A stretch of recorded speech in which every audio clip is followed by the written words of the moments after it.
खैर, अब आइए जरा सवाल जवाब के सिलसिले की शुरुआत कर रहे हैं। आज हमें इंदौर, जयपुर और चेन्नई जाना है। शुरुआत इंदौर से निर्मला यादव जी के साथ। निर्मला जी हाय, नमस्कार मैम। हेलो। मैम कब हेलो से हो सर। ट्रेडिंग में, स्टॉक मार्केट से कितना समय होगा जुड़े हुए? सर 1 साल हो गया है। 2023 से मैं जनवरी से जुड़ी हूँ इसमें। पहले मैं टीचिंग में थी, तब मतलब स्कूल बंद हो गया। फिर उसके बाद मेरे हस्बैंड और मेरे भतीजा करता था ट्रेडिंग, तो मैंने देखा कि मतलब अच्छा कर रहे हैं लोग, तो मुझे भी बड़ी क्यूरियोसिटी हुई और मैंने सीखा इसको। तो 1 साल से मैं इसमें कर रही हूँ। स्कूल बंद हो गया मतलब? सर टीचर थी पहले मैं। कोविड के टाइम अच्छा, में जॉब स्कूल चली गए नहीं, गई। Okay okay. अच्छा, तो ये बताओ, अमित जी बताएंगे। मुझे तो इंदौर से बहुत फोन आते हैं शेयर ट्रेडिंग के। इंदौर वालों को इंदौर से फोन आते हैं क्या? वो बोलते हैं कि वो ट्रेडिंग अकाउंट खोल लो हमारे साथ, हम कब रिटर्न देंगे, फला देंगे। इंदौर से बहुत फोन आते हैं। अमित जी आपके पास जी आते हैं सर, कोलकाता में इंदौर के फोन? नहीं आशीष जी, कभी कभार भूल भुलके से कोई मैसेज एसएमएस आ जाते हैं, मैं तो फिर ब्लॉक कर देता हूँ उसको। तो क्योंकि इंदौर वालों एक को इंदौर का फोन एक्सेप्शनल। आता है? निर्मला मैम आपको कभी आया क्या, मैं इंदौर से बोल रहे हैं, बढ़िया पोर्टफोलियो में रिटर्न कमा के देंगे आपको, ऐसा कुछ बताया क्या कभी? जी सर, नहीं, इंदौर फोन से नहीं भी आया आते हैं और लेकिन बॉम्बे से भी बहुत आते हैं सर। अरे बॉम्बे से भी आते हैं? अच्छा। अच्छा, बॉम्बे से भी। लेकिन इंदौर से बहुत बहुत प्रचलित हो गया इंदौर इस मामले में। निर्मला मैम, पहला सवाल अमित जी के लिए कौन सा? सर इरकॉन को लेके है मेरा ओके। क्वेश्चन। सर इरकॉन मेरा बाइंग है 230 पे, और मेरे 750 इसमें क्वांटिटी है। हाँ, तो सर प्रॉफिट तो हो रहा है अच्छा। अब मैं कंफ्यूज इसलिए हूँ कि इसको निकालूं कि मतलब क्या होल्ड करूं मैं, मतलब थोड़ा कंफ्यूज चल रही हूँ मैं इसमें। अमित जी, 100 रुपए के आसपास, 90 95 100 रुपए के आसपास पर शेयर गेन हो रहा है। क्या करने का है? बजट आ रहा है आज। वैसे रेलवे स्टॉक्स बजट से पहले फिर हरकत में आ रहे हैं। लग रहा है कि मोमेंटम सस्टेन होगा। कब मुनाफा बांधूं या ट्रेल करके स्टॉप लॉस बैठा रहूं बजट के लिए? कैसे अप्रोच करूं इन पोजीशंस को? जी, good afternoon ma'am. Ashish ji, अगर इसका स्ट्रक्चर देखिए इरकॉन का, तो एक कंसोलिडेशन के बाद हमने यहाँ फ्रेश ब्रेकआउट फ्राइडे को देखा है। इनफैक्ट थर्सडे से यहाँ पे एक प्राइस वॉल्यूम ब्रेकआउट आ रहा था। लेकिन ये बात सही है कि स्टॉक ने 2 से 3 दिनों में काफी अच्छा खासा रिटर्न दे दिया है। क्योंकि ये थोड़े थीम बेस्ड स्टॉक्स होते हैं, और एक बार जब इसमें रन अप आ जाता है, फिर ये साइडवेज कंसोलिडेशन में चले जाते हैं। अप ट्रेंड में कोई कमी नहीं है मैम, लेकिन मेरी सलाह ये रहेगी कि आप एक अच्छे खासे गेन्स में हैं, तो एटलीस्ट 50% पोजीशन में मुनाफा बांध लें, और बाकी का एक ट्रेलिंग स्टॉप लॉस 308 रुपए का लगा के पोजीशन में बने रहें। ओके, ये हो गई एयरकॉन पे अमित जी की कॉल। जयपुर से सपना मैम स्क्रीन पे दिखाइए। सपना जी हाय, गुड आफ्टरनून मैम। सपना मैम, आप जयपुर में क्या करते हैं और कब से शेयर मार्केट से जुड़े हुए हो? सर मैं 2021 से शेयर मार्केट में कर रही हूँ। उससे पहले मेरा कुछ बिजनेस था। Post Covid mainly. तो और ये कैसा रहा 2 3 साल का सफर? तीन क्या, 3 से ज्यादा साल हो गए अब तो। कैसा रहा ये सफर मैम शेयर मार्केट का? इस साल अच्छा है। अभी अच्छा, तक अभी तो तक गड़बड़ा रहा था, इस साल अच्छा है? जी। मतलब अब हाथ मंज गए हैं शेयर बाजार में, ऐसा मान लो। अच्छा, अब पता है कब एंट्री करनी है। अब क्या करना है? कह रही हूँ पता चलता है शेयर में कब एंट्री करनी है, कब एग्जिट करना है। मतलब थोड़ा बहुत पता चलता है। हाँ, एंट्री एग्जिट दोनों 8 है भाई। सपना मैम, पहला सवाल कौन सा अमित जी के लिए? सर मेरे पास है अपोलो माइक्रो सिस्टम के 1200 शेयर, ओके। 142 की रेट पे, जो अभी काफी नीचे है। तो मैं जानना चाहती थी कि मैं लॉस बुक कर लूं या मुझे अभी वेट करना चाहिए। अमित जी क्या करें यार, डिफेंस एज अ स्पेस, वो स्टॉक्स का आउट परफॉर्मेंस, और उसके सामने अपोलो माइक्रो सिस्टम जो मेरी खरीद से 35 40 रुपए नीचे इस समय कामकाज कर रहा है। तो इस रैली को पूरी तरह से मिस आउट कर गया है वो डिफेंस की। लेगार्ड है, निकलने का समय है क्या? इससे निकलूं क्या?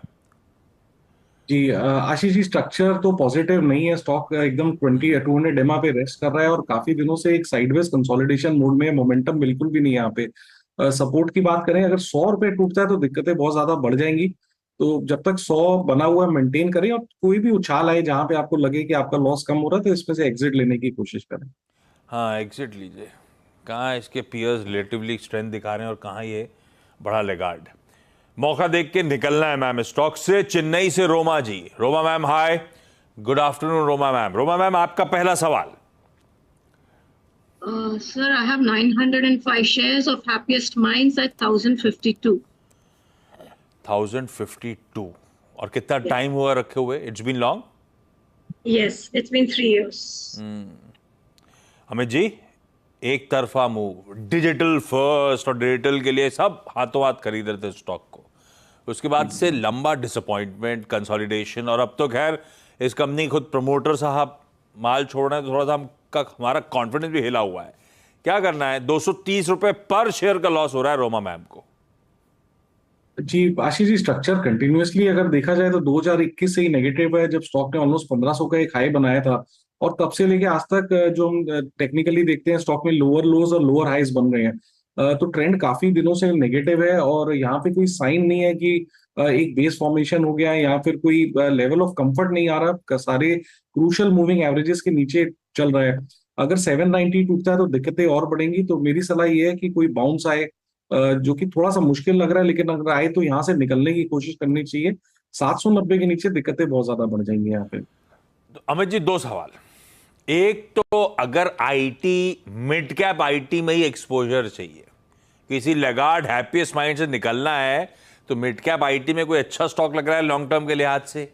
दूसरा, जब पिक ही मान लिया आपसे, तो एसबीएस स्टॉक पिक भी जरा स्टिंग प्ले आउट करिए डॉक्टर साहब। अमित जी लगे हाथ तो एसबीएस स्टॉक पिक भी दे डालो। जी आशीष जी, अगर पहला प्रश्न ये कह रहे हैं कि किसी में निकलना है, तो आई थिंक बिरला सॉफ्ट का स्ट्रक्चर काफी पॉजिटिव है, काफी अच्छा स्टॉक है, अभी भी अच्छे रिस्क रिवॉर्ड पॉइंट पे मिल रहा है। कोफोर्ज, परसिस्टेंस, इसमें डिप में बाय किया जा सकता है। They are quality mid caps. जब भी कोई अपटिक आता है तो दे स्टार्ट आउट परफॉर्मिंग। तो इन सब स्टॉक्स में रहेंगे तो मेरे ख्याल से रिटर्न अच्छा रहेगा। और एसबी स्टॉक, मैंने अगर आज के सत्र में एफएमसीजी सेक्टर थोड़ा सा अच्छा चल रहा है, उसमें से मुझे लगता है कि अब ITC is on the verge of a breakout. 440 पे ट्रेड कर रहा है, 433 रुपए का स्टॉप लॉस लगाएं, और 450 के टारगेट्स के लिए आईटीसी। हाँ, बढ़िया दिन के हाइस पे खड़ा भी हुआ है। तो रोमा मैम, हैप्पीएस्ट माइंड से एग्जिट, और अगर चाहते हो आप मिड कैप आईटी में ही रहना, तो बिरला सॉफ्ट बेहतर विकल्प है। इसमें लॉस की भरपाई करने से अच्छा है उस पर स्विच करिए, वो ज्यादा बेहतर आउटलुक और रिटर्न दे सकता है। और अमित जी, वो एसबी स्टॉक पिक अपन को बोलना है एसबीएस स्टॉक पिक्स। एसबीएस का फुल फॉर्म सास, बहू और Sensex. SBS stock pick, thank you. ITC, मजाक कर रहा हूं आप, 440 के भाव पे खड़ा है। अमित जी को पसंद आ रहा है। अच्छा निर्मला मैम, अगला सवाल। सर नेक्स्ट क्वेश्चन है बीडीएल के लिए। हाँ, बीडीएल सर, मेरा 1350 रुपए की बाइंग है, और इसमें मेरे 40 शेयर हैं। तो इसमें मतलब थोड़ा लॉन्ग व्यू लेके चल रही हूँ मैं, 1 साल का अराउंड। तो क्या इसको मतलब अभी भी अच्छा प्रॉफिट चल रहा है तो निकालना चाहिए कि बने रहूं इसमें? हाँ, बढ़िया प्रॉफिट है। डिफेंस की स्टोरी तो अभी चल ही रही है, बढ़िया स्टॉक भी रोज आए दिन तेजी पे ही मोड में। अभी ये निकालूं क्यों? निकाल लेना चाहिए क्या भाई? अभी तो फंड्स आ रहे हैं। किसी मोतीलाल ओसवाल के डिफेंस फंड ने सबसे बड़ा तगड़ा मोबिलाइजेशन करा है, वो सब पैसा लग रहा है। पिछले हफ्ते वही हो रहा था मेरे ख्याल से, जो स्टॉक्स तेजी दिखा रहे थे, और कोई रीजन नहीं था। वो मोतीलाल ओसवाल को अपने उस तगड़े पैसे को डिप्लॉय करना था चुनिंदा डिफेंस कंपनीज में। क्या चल रहे हैं स्टॉक? कहां तक जाने का मन? आप होते तो मुनाफा बांधते या बैठे रहते? जी आशीष जी, मेरे हिसाब से तो बना रहना चाहिए, क्योंकि बाकी जिस तरह मजगांव डॉक, कोचिन देखें, उन्होंने बहुत खास अच्छे खासे रिटर्न्स दिए हैं। ये स्टॉक तो अभी कंसोलिडेट कर रहा है, और यहाँ पे रिटर्न की पॉसिबिलिटी है। फ्राइडे के सत्र में एक ब्रेकआउट अटेम्प्ट 52 वीक हाई से लिया था, थोड़ा सा आज के सत्र में ढीला पड़ रहा है, लेकिन ओवरऑल अगर वीकली और डेली स्ट्रक्चर देखें तो स्ट्रक्चर काफी पॉजिटिव है। 1600 के स्टॉप लॉस के साथ बने रहे। आशा करता हूँ यहाँ पे आने वाले समय में 1800, 1850 टू स्टार्ट विद लेवल्स आने चाहिए। तो जहां आपने खरीदा था, मेरे ख्याल से आपने 1601 कहा था, तो वहीं 1600 के आसपास स्टॉप लॉस लगाइए और स्टॉक के साथ बने रहिए। मैम सपना मैम, अगला सवाल। सर मेरे पास विप्रो है 553.66 की रेट पे 400 शेयर्स। 55 बेसिकली 553 पकड़ लेता हूं। सपना मैम, क्यों लिया था? ट्रेडिंग का मन था, चार्ट वार्ट स्टडी करे थे, या लंबी अवधि के हिसाब से विप्रो रखे? जब लिया था तब मूवमेंट अच्छा था, वैसे लॉन्ग टर्म के लिए लिया था। ये मुझे हो गया 3 इयर्स हो चुके हैं इसको लिए हुए। तो लेकिन अब मैंने तो इसे 700 की रेट पे लिया था सर, एवरेज करके ये रेट आई है। और आज भी अब स्टॉक चला जरूर है, लेकिन फंडामेंटली तो आज भी वीकेस्ट लिंक है दिग्गजों में। तो लूजिंग ट्रेड को एवरेज करना, अब गया बहुत सारे स्टॉक हो गए, 400 हो गए। भाई अमित जी, क्या करा जाए? अभी तो मूव्स आ रहे हैं आईटी में, नतीजों से होप भी जाग रहे हैं, विप्रो रखे रहा हूं क्या? जी आशीष जी, आपने सही कहा कि fundamentally it's the weakest one, but अगर चार्ट का स्ट्रक्चर देखें तो चार्ट पॉजिटिव है, फिलहाल कोई चार्ट में प्रॉब्लम नहीं है। इनफैक्ट कई सालों बाद एक बेस बना के विप्रो ने अब निकलना शुरू किया अपनी पिछली फॉल से। 545 के ऊपर एक 52 वीक हाई का हम ब्रेकआउट देखेंगे। Overall momentum indicators, relative strength सब यहाँ पे अच्छी खासी नजर आ रही है। तो 520 के स्टॉप लॉस के साथ बने रहे, मुझे लगता है ये स्टॉक आपको रिवॉर्ड करके जाएगा। रिवॉर्ड करेगा भाई, 3 साल का पेशेंस है, स्ट्रॉन्ग एक्यूमुलेशन है। आपने जो करा है 400 स्टॉक्स, आप फाइनली रिवॉर्ड देंगे। कुछ कह रहे हो आप सपना मैम? कह रही मैं नेक्स्ट थ्री इयर्स के लिए और पेशेंस रख सकती हूँ अभी। तो अमित जी कह ही रहे हैं, तैयारी कर रहा है शायद चलने की। कुछ ब्रोकरेजेस वैसे कह भी रही थी, अभी हाल फिलहाल की जो रिपोर्ट्स आई थी कि लार्ज डील जो विप्रो बैक कर रहा है, उससे उनका उत्साह बढ़ रहा है स्टॉक को लेकर। खैर रखिए फिर विप्रो को फिलहाल के लिए। अमित जी भी कह रहे हैं 520 का स्टॉप लॉस लगाइए, होल्ड करिए। रोमा मैम, हैप्पीएस्ट माइंड्स के बाद अगली query. I have 100 shares of SRF at 2004.07. SRF 240, तो अभी हाल फिलहाल की खरीद है क्या? हाँ जी। और ये क्यों लिया था रोमा मैम? टेक्निकल्स देख के, छोटी अवधि के लिए, या सोचा था रख लेती हूँ लंबी अवधि के लिए? नहीं, मीडियम टू लॉन्ग टर्म के लिए। और कैसे डिफाइन करोगे आप मीडियम टू लॉन्ग टर्म? आप कितना वेट करोगे? मे बी अराउंड 2700 और 800। अच्छा भाव, मैं ईयर सोचने लगा अभी तो कौन सा साल चल रहा है।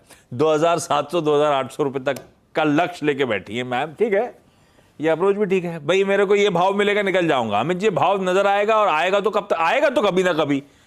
आपको कुछ दिख रहा है कि हाल फिलहाल में आ जाएगा एक साल के अंदर? जी आशीष जी, ये स्टॉक ने भी काफी अंडर परफॉर्म किया था, लेकिन हाल फिलहाल का जो रन देखा उसके बाद पिछले 8-10 दिनों से एक साइडवेज कंसोलिडेशन राइट एट 200 एमआ देख रहे हैं। मोमेंटम नहीं है, लेकिन अभी कोई घबराने की बात नहीं है। और जैसे कि मैम कह रहे हैं कि इनका व्यू थोड़ा सा पोजिशनल है, लंबा व्यू है, तो एक 2325 के स्टॉप लॉस के साथ बने रहे। जहां ये कंसोलिडेशन कंप्लीट होगा तो मुझे लगता है कि इसमें अपमूव मिलेगा, तो एक 2325 के स्टॉप लॉस के साथ स्टॉक में बने रहे फिलहाल, लेकिन कोई मोमेंटम नहीं है इसमें। ओके, स्टॉप लॉस के साथ होल्ड करते हैं। चलिए भाई, इस नोट पर निर्मला मैम, सपना ma'am, Roma ma'am, thank you so much जुड़ने के लिए, इस प्लेटफॉर्म पे अपनी क्वेरीज रेज करने के लिए। और अमित जी थैंक यू, बढ़िया सी स्टॉक पिक के लिए, मार्केट पे आपके डोप के लिए, और सारी क्वेरीज बढ़िया तरीके से सॉल्व कर देने के लिए।